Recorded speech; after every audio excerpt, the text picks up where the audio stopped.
The festive season has begun with gusto. Despite money worries, for most people, the mood is upbeat. In the first full-fledged post-pandemic celebration of festivals across India, people are out and about and willing to travel and visit each other. Claiming to be back at pre-COVID levels, India's leading ride-hailing app Uber says it's time to stop talking of recovery and talk of growth instead.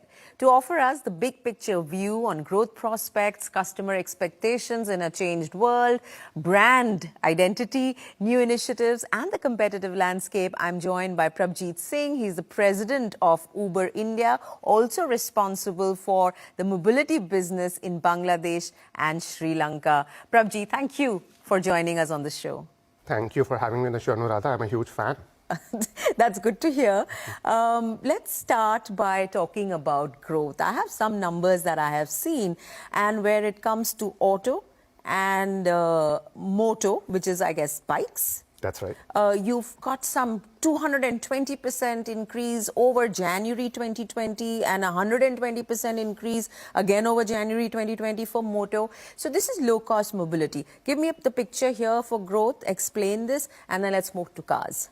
So, Anuradha, Uber's in the business of moving people from point A to point B. And when the cities shut down, Uber also came to a halt.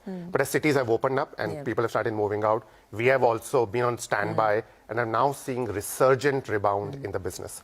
We are seeing not just growth across the platform, but particularly certain categories. So, for example, as you mentioned, low-cost solutions have absolutely taken off, particularly post the pandemic. Three-wheelers and two-wheelers. This is how, by the way, majority of the country actually travels. They don't travel by air-conditioned cars, which was originally how Uber entered the market and how most of our early consumers know us as. So we are seeing multiple folds of growth on three-wheelers and two-wheelers. Large part of that is driven by these are affordable solutions. They're also solving a core consumer need of being able to get three-wheeler, two-wheeler at a doorstep, which otherwise you would not be able to do. We are also seeing, by the way, similar strong growth on other segments, for example, intercity. What is growth looking like in your core business or the first offering, which I would guess is still the lion's share of your revenues, isn't it? And that is the taxis, the cars. So the way we look at the business, Anuradha, is cars, auto and moto. And then there are new initiatives which I'm happy to talk about, which we have recently piloted.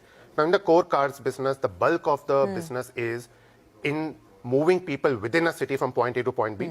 Could be for commute use cases, could be for recreation use cases, So what's the growth you're seeing there? So we are seeing that that segment is now just shy of full recovery pre-pandemic. It is very much correlated to whether offices have opened up and whether commuters are back to using the service for the same frequency and going to office that often. So we are seeing now that just shy of full recovery, while other categories have actually are all in the growth phase now. Right. So, and if you were to give me a sense of which category contributes what to your revenues, that would help, even if you're not going to give me any direct numbers. I'll give you a fun fact, Anuradha, which I would imagine many of your viewers may not know. Today, Uber in India does more trips in terms of volume on three-wheelers and two-wheelers than on four-wheelers. So that gives you a rough sense of where the volume split is. And when it comes to value, obviously the trips on a car-based service tend to be more expensive just given the cost of operations is higher. But they might still see about 3/4 of our revenue coming from the cars business and about 1/4 of the revenue coming from our three-wheelers and two-wheelers. But that is changing rapidly. Yeah, because I was just, it's interesting because you're saying that cars are giving you 3/4 of your revenues roughly and still not yet fully recovered, and there are changes in the way people are behaving, especially in terms of office commutes, and you have low-cost mobility growing so fabulously. So does that mean that strategically you're going to reallocate the resources behind these two categories? I mean, low-cost and cars? Look, we need to step back, Anuradha. What are we trying to build? We are trying to build a mobility solution for the next hundreds and millions of users in India. So all our resource allocation is actually talking to that. And the future growth will come from the length and breadth of the country, from segments we have actually not catered to in the past. So that's why we see three-wheelers and two-wheelers actually continue to get a significant share of the investments we make, because these are categories which are still very nascent. We are in the process of getting more drivers and riders to the platform. We'll continue to invest behind new experiences on the core cars business. So for example, As we speak, we have scaled up our rentals and intercity service within the cars portfolio. So we are beginning to see further differentiation within the traditional categories also. So our investments are very much on tech, resourcing on all the products, but I do anticipate the future will involve Uber looking far more different from than what you have known it in the past. We'll have three-wheelers, two-wheelers, we'll have buses. Yeah. We have recently actually launched a pilot for buses in one of the cities, and we hope to scale that up. Yeah, tell us a little bit more about that, because the way things are going, I think our cities will require more public transport and will require a lot of car users to start taking public transport, right? So talk to us a little bit about that pilot. Anuradha, we at Uber fundamentally have three core theses. We believe that shared mobility is the path forward for India, where we need to challenge fundamentally private ownership of vehicles. To encourage shared mobility, we also need to thereby make services available at price points which are affordable and in a way which consumers are used to using services.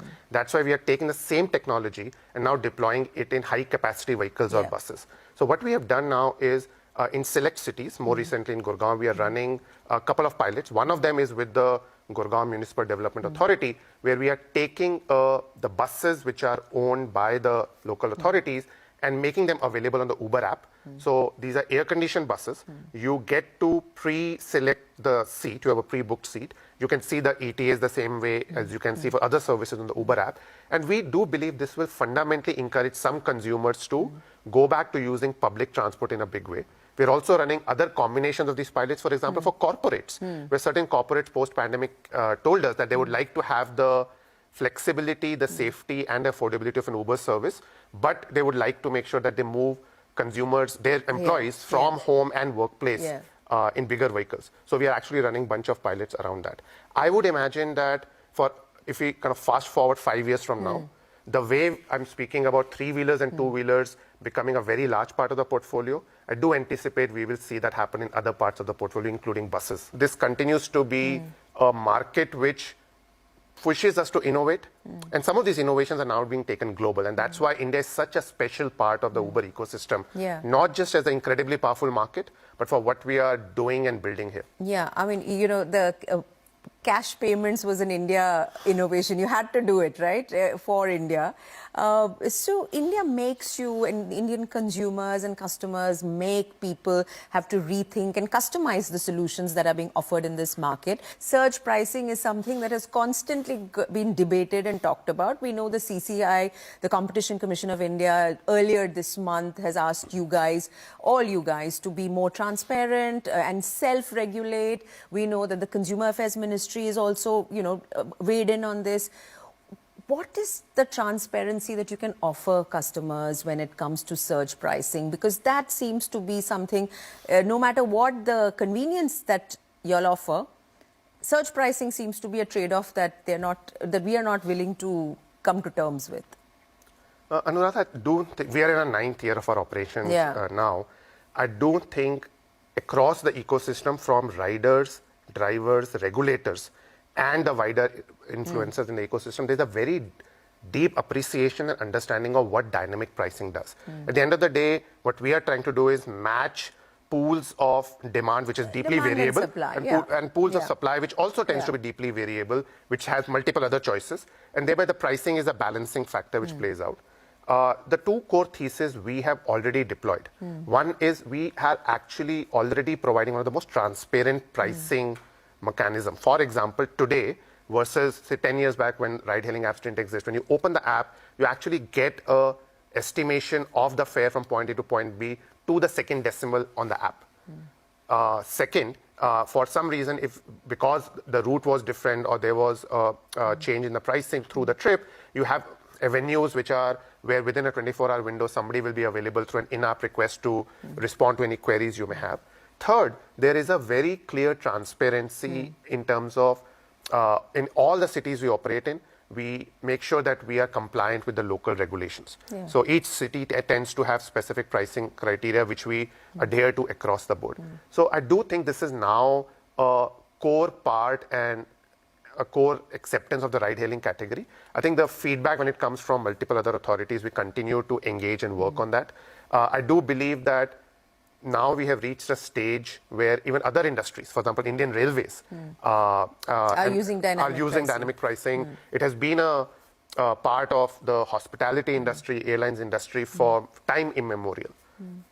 So when the Competition Commission of India says we would like self-regulation in surge pricing and transparency on this front, what could it be? What could you offer as a, as a premier ride-hailing service in this country? What could you offer?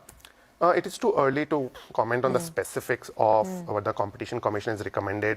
We have actually engaged in the process, so it's not been a unilateral recommendation. We are evaluating the recommendations and we'll work on that and we'll continue to iterate. Look, what we do today, how the Uber app looks and feels today, as we spoke about, is so different from what it was a few years back. And we'll continue to iterate and improve. And we're pretty confident that all these inputs will help us become a far better and far more efficient and loved service.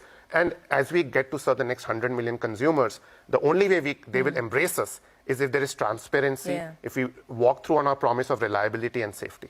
What will take you on the path to 100 million? How far are you from 100 million and how many years and who's going to get you to 100 million? It is an ongoing journey. For those of who know me, they know that I avoid crystal ball gazing, but we are on an accelerated path to having 100 million active consumers on the platform. These will come from length and breadth of the country, not just from the top 7 to 8 cities. We are already in 120 plus cities in the country and we are expanding that network. In fact, we're launching cities where the first product might be a 3-wheeler or a 2-wheeler based service, because that is what is a better product market fit for those geographies.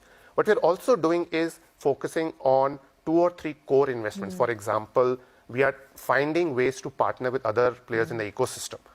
So for example, we recently done a partnership with Amazon and with WhatsApp. With Amazon Prime, it's about being able to tap into the high-paying e-commerce user and encourage them to actually upgrade to better experiences because they have the privilege of being part of the Prime membership. At the same time, we're partnering with WhatsApp to do, again, a very India-first innovation. So you don't download the app? Don't download the Uber app, right? Because some of our consumers said that I'm actually comfortable using WhatsApp. My parents don't want to download another app. How do you, but I still want to give them the option of booking an Uber themselves. So we are actually running, after a successful pilot in Lucknow, we now launched the service in Delhi, where through the WhatsApp interface, you can request for an Uber and the same experience will flow through. All of this is being built in India, for India, by India-based engineering teams. And you do a revenue share with WhatsApp and, combination Amazon of Prime. Is that how it works? So it's a combination of commercial constructs because this is win-win for multiple platforms. And it's not just, these partnerships are not just limited to what we're doing on the demand side.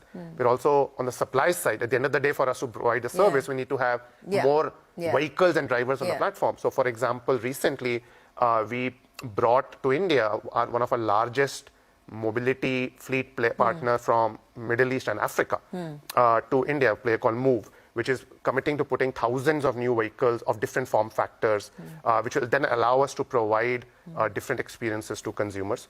We are also partnering in the sustainability ecosystem, recognizing that it is shifting very quickly. How do we innovate in bringing the right quantum of electric and hybrid vehicles on the platform? So that we can see how the economics of those works on ride-hailing, so that eventual adoption by drivers can be accelerated. Okay, Prabhjeet, just pause because we've got to take a commercial break. When we are back, we're going to move to the supply side, talk about drivers and the cars and how that piece of the puzzle is working for Uber India. Stay with us.